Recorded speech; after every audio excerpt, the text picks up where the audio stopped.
La Universidad Central y ASEMI han venido organizando una serie de eventos académicos para ampliar el debate y la construcción en torno al sistema de salud colombiano y los cambios que este necesita y qué es lo que debe implementarse, y enriquecer este debate académico con puntos de vista más técnicos y que le sirvan más a estos procesos de construcción que atraviesa el sistema.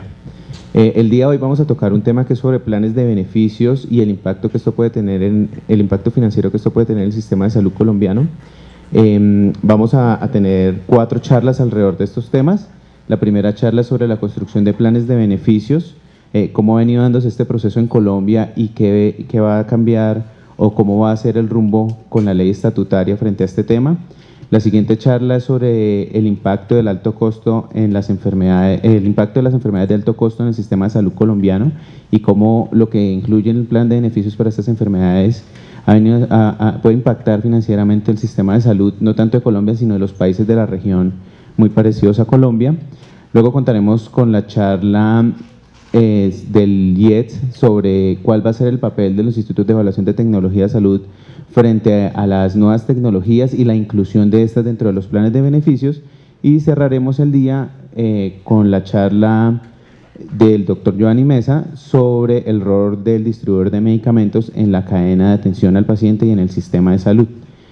Para dar inicio vamos a escuchar unas palabras de bienvenida del doctor Jaime Arias, presidente de ASEMI.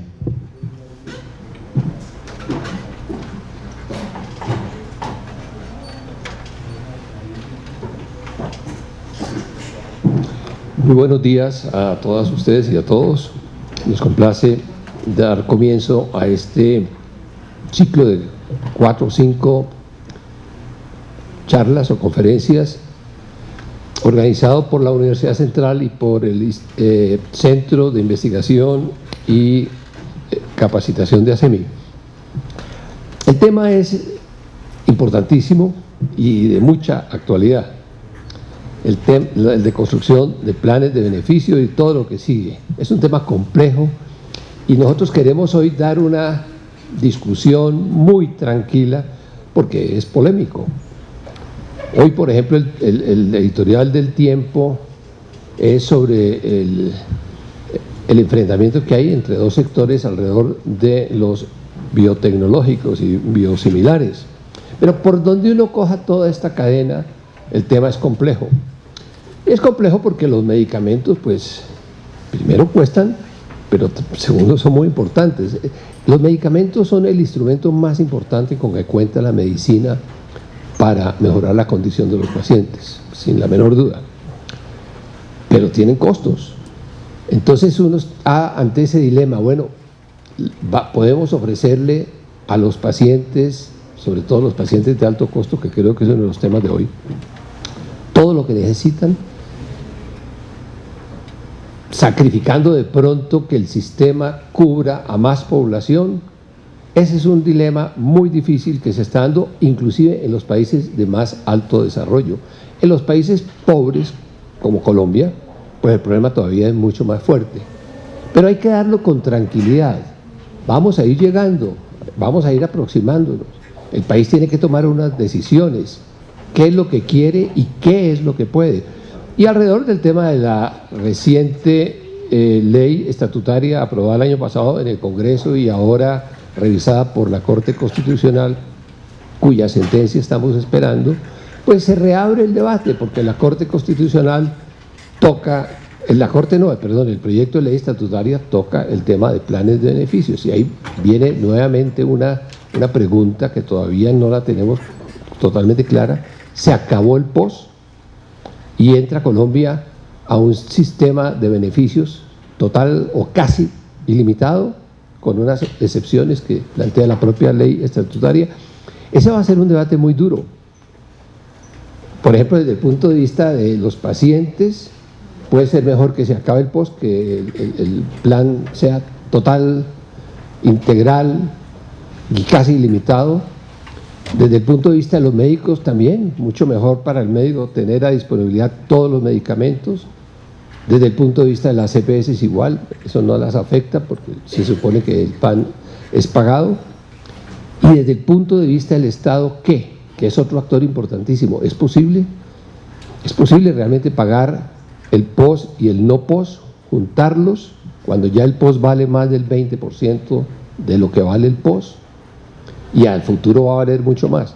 El otro tema que no sé si se va a tocar hoy, pero que es muy importante, es esa torta que representa desde el punto de vista financiero el sistema, está repartida entre una serie de sectores.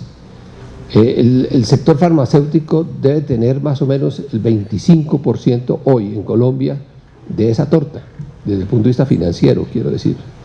En Europa puede ser el 35%, en Estados Unidos creo que es más o menos el 20%, pero puede seguir creciendo eso del 25 al 30, al 35, o hay que detenerlo en algún momento. O va a crecer eso a expensas de otros servicios. Esos otros servicios podemos hacerlos mucho más eficaces para poder crecer el tema de medicamentos y de tecnologías en general, no solamente medicamentos, dispositivos. Son una cantidad de preguntas que tiene que hacerse el país con mucha tranquilidad, pero al mismo tiempo con mucha profundidad y con mucha decisión. Y algún día decir, bueno, Colombia se va por este camino.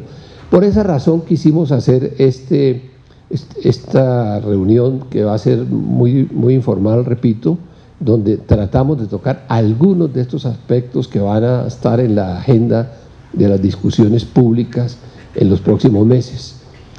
La introducción sobre el marco jurídico, porque ahí arranca, la va a hacer la doctora Ana Cecilia Santos, que conoce muy a fondo este tema, y como no, entiendo que vienen unas 30 personas que no son de Colombia. Me parece que todos los que estamos aquí ya somos de Colombia, me imagino que no ha llegado ninguno del grupo de fuera, que ella podría arrancar con los temas que son más propios nuestros, y que de pronto a ellos no les interesan los detalles sobre la normatividad, etcétera. Entonces, arranquemos de una vez, doctora Ana Cecilia. Bienvenidos todos, muchas gracias por acompañarnos.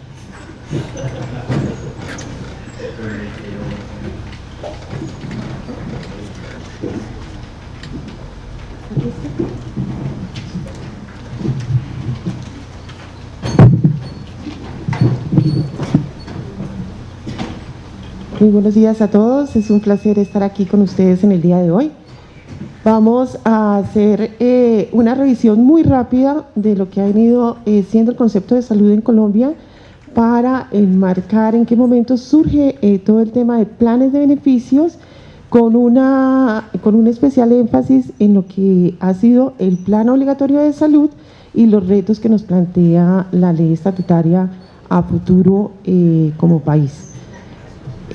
Lo primero que podríamos decir es que hay todo un gran camino recorrido.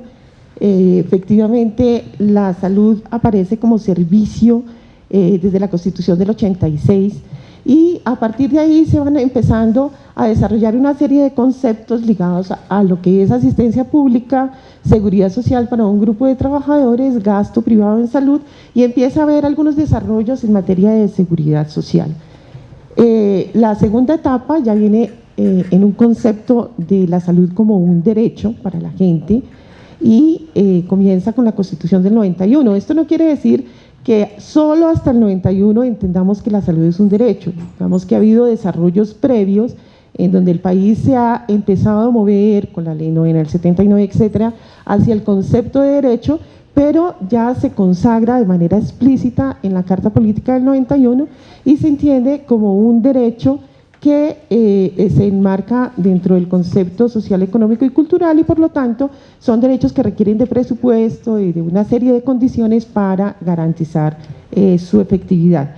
Este es el marco en el cual se empiezan a definir los planes de beneficios en salud que conocemos actualmente y a los cuales tienen derecho todos los colombianos, dependiendo de la manera como se relacione con el sistema, que son todos los servicios y atención a las víctimas de accidente de tránsito a través de las coberturas del SOAT, la atención a las víctimas de eventos catastróficos y desastres naturales a través de las coberturas de el FOSIGA, a través de CAT, coberturas a toda la población que sufra trabajadora que sufra accidentes laborales o tenga una enfermedad profesional. Está el tema muy importante que inicialmente y en la Constitución se hablaba del plan de atención básica que iba a ser gratuita y obligatoria para todos los habitantes del territorio colombiano, que después a nivel reglamentario se fue, formalizando con lo que conocemos ahora Plan Nacional de Salud Pública y el Plan Obligatorio de Salud. Todas estas son una serie de planes y estrategias para abordar el tema de salud de la población colombiana, son complementarias entre sí y digamos que son muy importantes para efectos del análisis posterior cuando veamos el derecho como un derecho fundamental. Aparece con desarrollos jurisprudenciales el concepto de derecho fundamental autónomo y esta jurisprudencia es recogida recientemente por la ley estatutaria que aprobó el Congreso y que consideró constitucional la Corte en su revisión previa. Si bien no ha sido expedida, la ley estatutaria todavía no ha sido sancionada, pues ya nos da a todos nosotros un derrotero sobre cuál va a ser el reto que tiene el país y cuál va a ser el accionar en materia de derechos a la salud. No me detengo mucho porque pues realmente ustedes conocen muy bien el tema. ¿Qué pasa entonces con los planes de beneficios? Lo primero que uno se pregunta es quién define las coberturas y cómo, ¿cierto? Desde el marco jurídico, digamos que va a ser solamente la visión de esta charla, hay una serie de elementos orientadores. Hay ausencia de metodología en las normas para efectos de la construcción de los planes, pero finalmente estos se han venido definiendo gracias a procesos técnicos, sociales y políticos. ¿Y quién financia estos planes de beneficios? También es una pregunta muy importante y a qué población va dirigida. Como vimos anteriormente, aquí hay una serie de planes complementarios, el SOAT, que es la atención a las víctimas de accidente de tránsito, quien define las coberturas son la ley y el gobierno nacional. La ley estableció claramente que era una atención médico-quirúrgica, que tenía que tener una relación directa con el hecho, porque se trata de una víctima, en consecuencia es la lesión ocasionada ya sea por el accidente de tránsito. ¿Y cómo se financia? Finalmente se financia con unas pólizas o seguros obligatorios que deben tomar todos los propietarios de los vehículos en el país. Viene el tema de CAT, aquí también es la ley y el gobierno nacional quien define coberturas, son exactamente definidas en la ley de la misma manera que se define la atención de víctimas, o sea, es toda la atención que se requiera como consecuencia del daño producido por el evento catastrófico o el desastre natural o las coberturas adicionales que se requieran en el tema de víctimas de tránsito. Y también tiene, digamos, unos topes económicos. Entonces aquí tenemos unas definiciones en estos dos primeros generales, se dice, se les da toda la atención que requiera médico-quirúrgica con un tope financiero. Luego viene lo que conocimos como ATEP, que ahora es las ARPs, que son las ARLs ahora, que son todas las necesidades en salud derivadas de accidente de trabajo y enfermedad laboral. Y viene el tema del PAP, que son todas las acciones que se dirigen a la colectividad o dirigidas a los individuos que tienen altas externalidades. Quien define esto es el Ministerio de Salud mediante las normas. En el tema del Plan Obligatorio de Salud surge, digamos, ha habido como mayor versatilidad en el tema en la medida en que las entidades que han venido definiendo las competentes para hacer la definición de las coberturas han cambiado en el tiempo. Inicialmente fue el Consejo Nacional de Seguridad Social y Salud, ahora miraremos un poco más, pasó algo aquí, Jorge.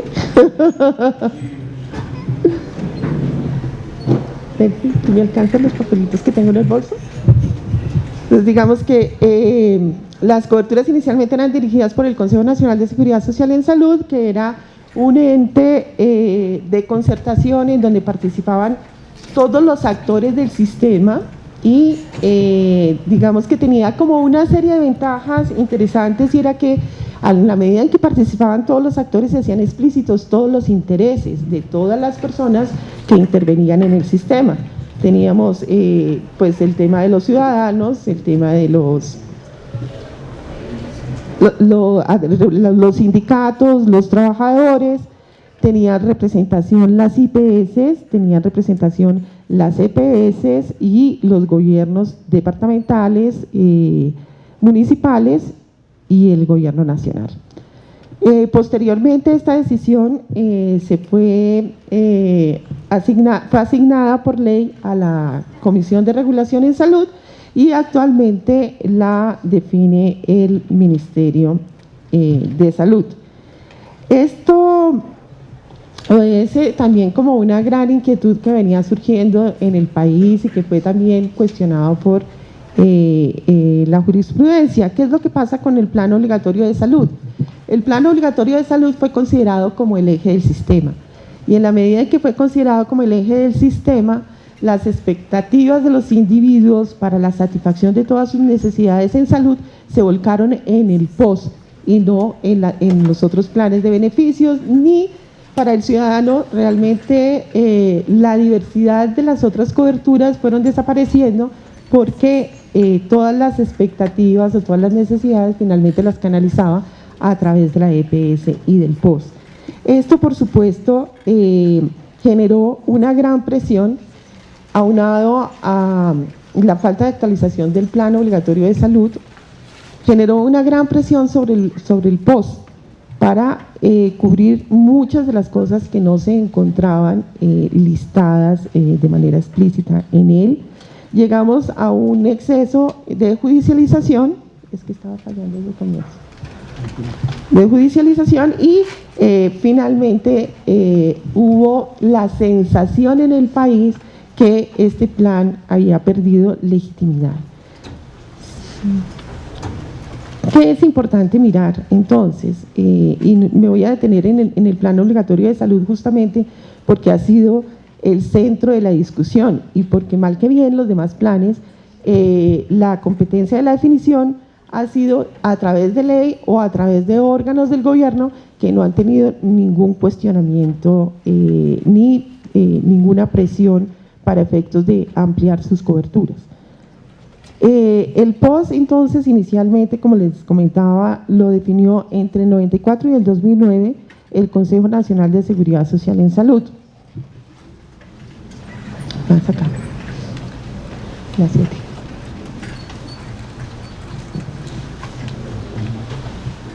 Bueno.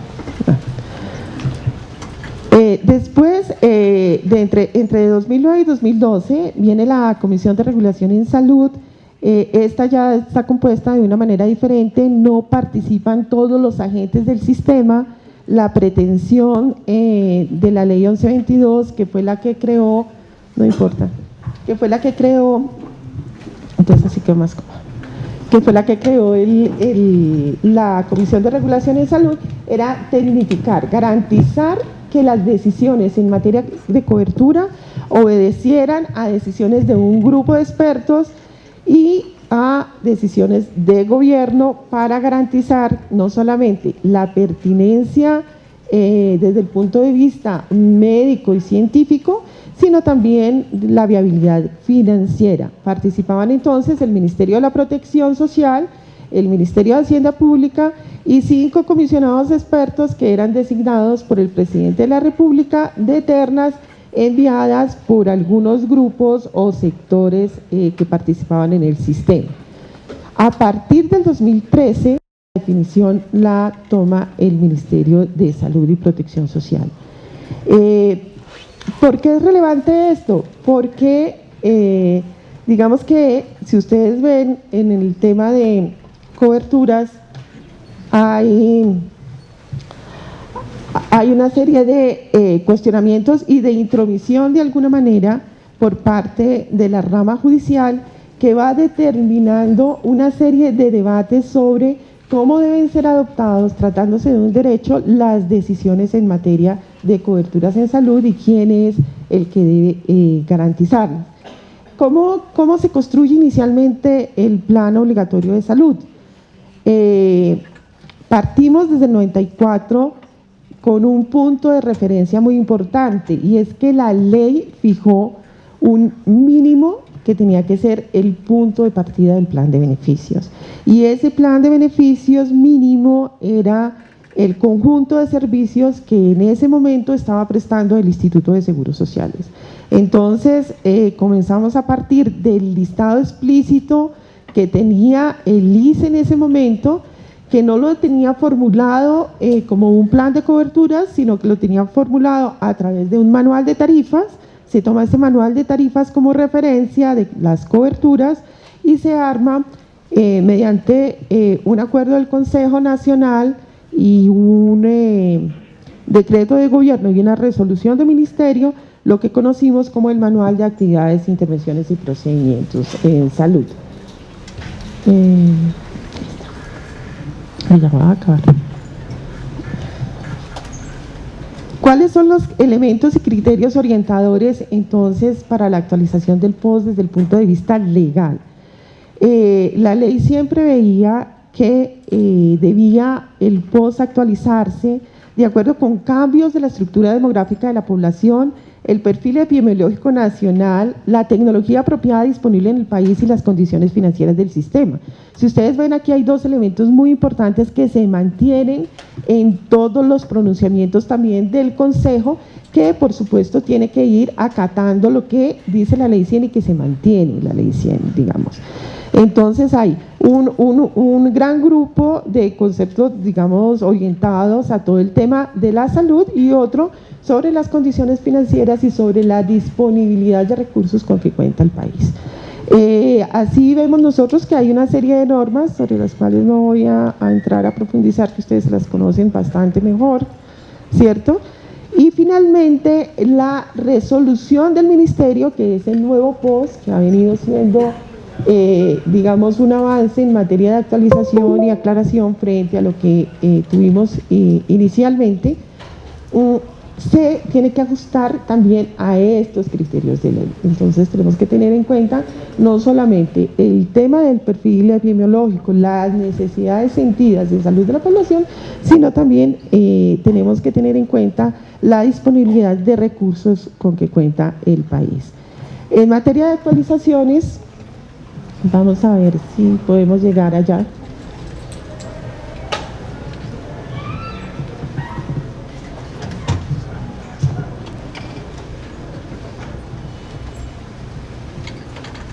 Bueno, en materia de actualizaciones nosotros vemos como tres grandes etapas. La primera viene entre el 94 y el 2005. Esa actualización del POS se hace sin una revisión integral del plan de beneficios. Realmente obedece mucho más a presiones o a solicitudes de agentes externos.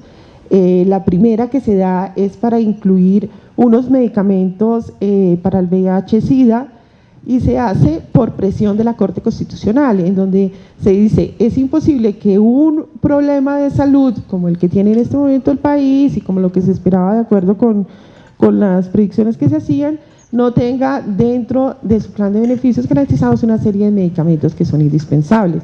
Y ahí comienza entonces a actualizarse por una serie de presiones, ya sea o de la rama judicial o de algunos sectores de la población. Por ejemplo, el tema de la Asociación Colombiana de Radioterapia hizo unas propuestas, y así digamos que van haciendo actualizaciones parciales y muy limitadas hasta el 2005. Entre el 2005 y el 2008, el Ministerio empieza a hacer una serie de análisis más profundo, tratando de hacer una actualización en función de guías y protocolos. Entonces hace una revisión de guías y con base en ellas empieza a elaborar una serie de propuestas tendientes a incorporar algunas de las cosas en las guías que consideraba que debían estar y que aún no se encontraban incluidas dentro de las coberturas. Y después la tercera etapa, podríamos decir que es más presionada por la Corte Constitucional, con base en una sentencia que ha sido muy famosa para todos en el sector y muy conocida, que es la 760 de 2008, en donde dice el plan de beneficios no se ha actualizado nunca integralmente. Hay efectivamente un atraso y un atraso que está lesionando de manera directa los intereses de la población afiliada. Por lo tanto, ustedes tienen la obligación y la responsabilidad de hacer una aclaración del plan, porque eso está generando gran incertidumbre en relación con el alcance del derecho, y una actualización integral en donde se garantiza que se responda de manera adecuada a todas las situaciones de salud que se presenten. La intervención del juez constitucional ha sido muy importante en este recorrido. Ha sido desde el punto de vista de regulación del plan y el ejercicio del derecho. Digamos, si bien esto es una cosa atípica porque la rama judicial no debería estar haciendo, digamos, este tipo de actuaciones, lo ha hecho en la medida en que se ha considerado que digamos, el retraso que había tenido tanto el gobierno como las entidades competentes para la definición del POS generaban una amenaza o un riesgo real al derecho a la salud.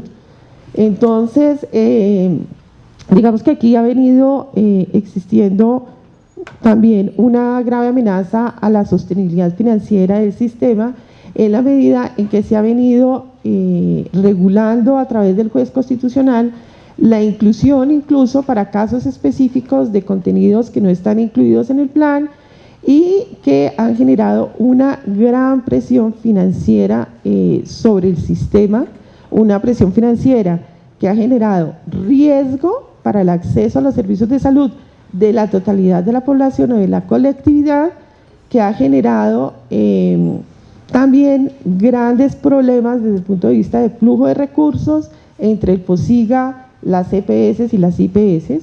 El juez constitucional vio a las entidades promotoras de salud como el instrumento idóneo para garantizar todo el derecho a la salud, un poco delegándole la responsabilidad y obligación del Estado. Pues el Estado solamente delegó en la EPS la prestación del servicio contenido en el POS, pero digamos que ante la incapacidad del gobierno de responder frente a una situación específica de salud, simplemente se delegó a la EPS y se dijo de una manera pues muy jurídica, pero también un poco ligera, que como eso era responsabilidad del Estado, transitoriamente las EPS debían responder y que el Estado después reembolsaría esos servicios de salud.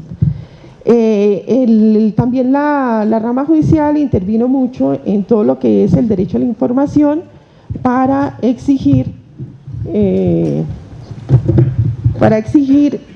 que todos los usuarios y todos los ciudadanos tuviéramos información completa, veraz y oportuna sobre todos nuestros derechos y sobre todas nuestras obligaciones, y además que tuviéramos como criterios para poder seleccionar las EPS y las IPS a las cuales solicitábamos nuestra atención.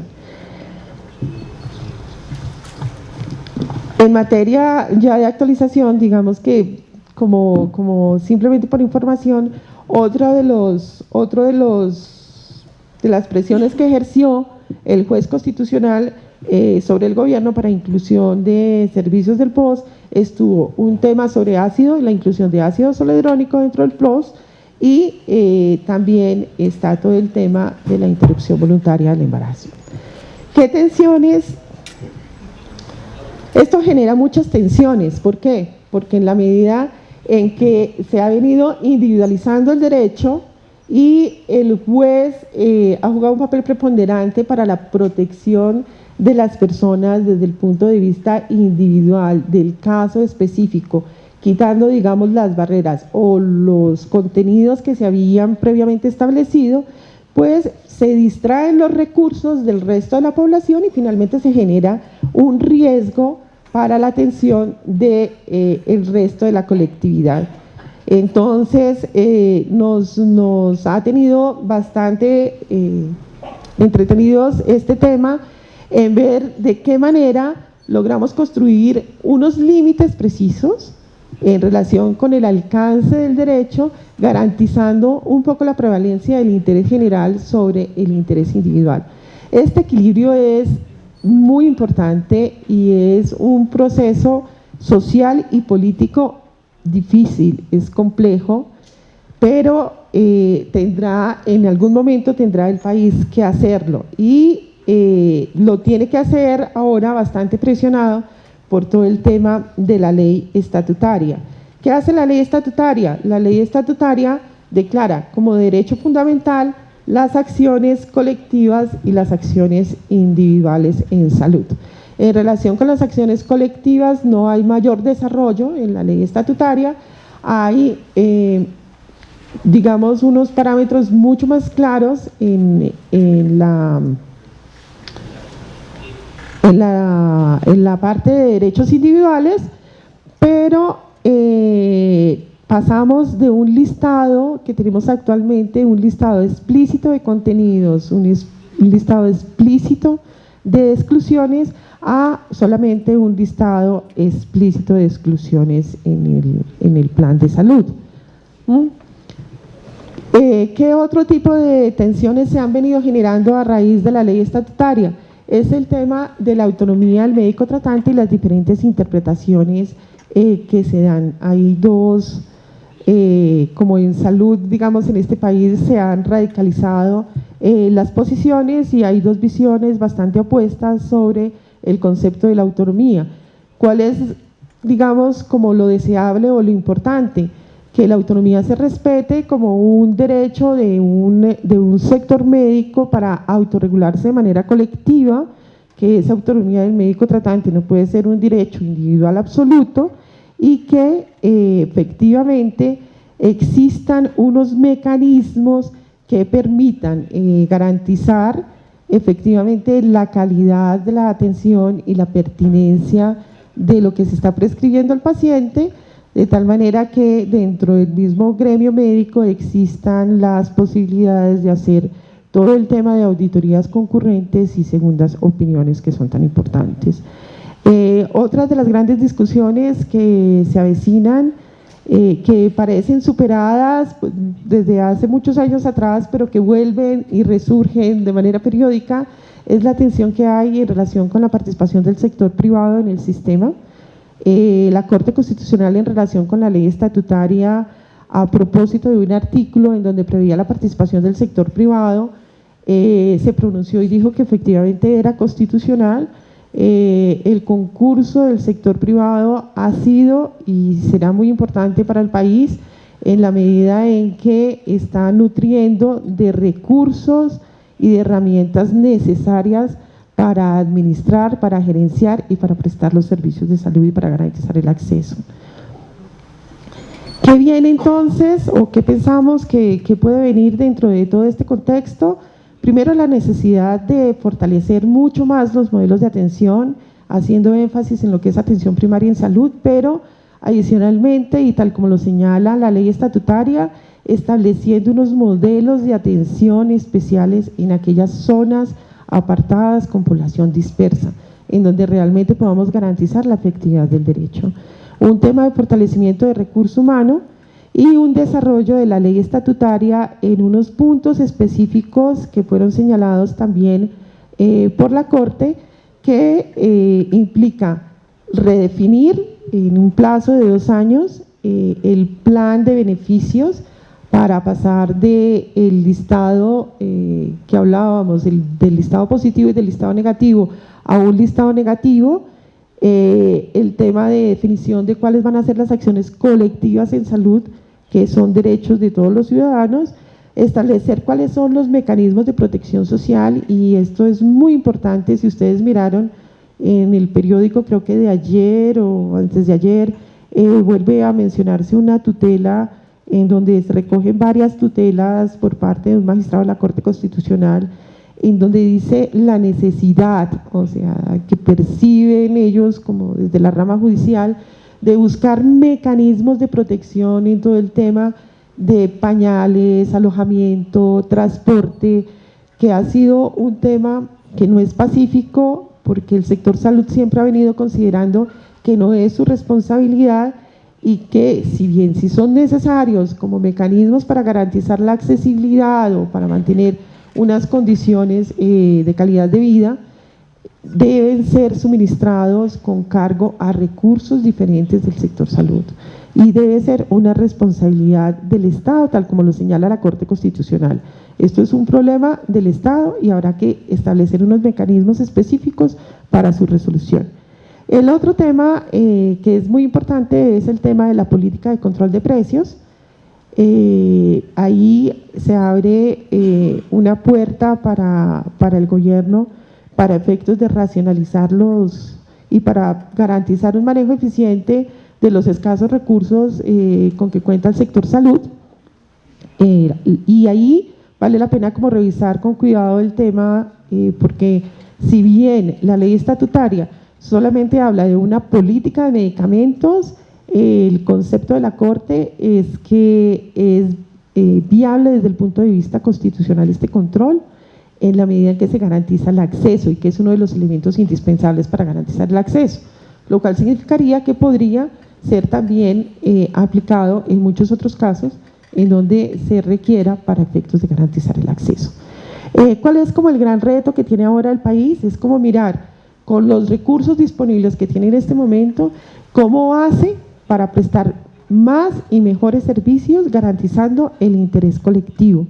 Tenemos que garantizar el derecho a la colectividad en términos de equidad y en términos de eficiencia. Y en esa medida pienso que el país tiene una experiencia muy valiosa en materia de lo que nos ha venido sucediendo con la ONOPOS, en donde todos los estudios coinciden en que se han generado grandes inequidades y en donde se han concentrado los recursos en un porcentaje muy pequeño de la población, poniendo en riesgo la atención de todos los demás ciudadanos. Bueno, mil gracias por su atención.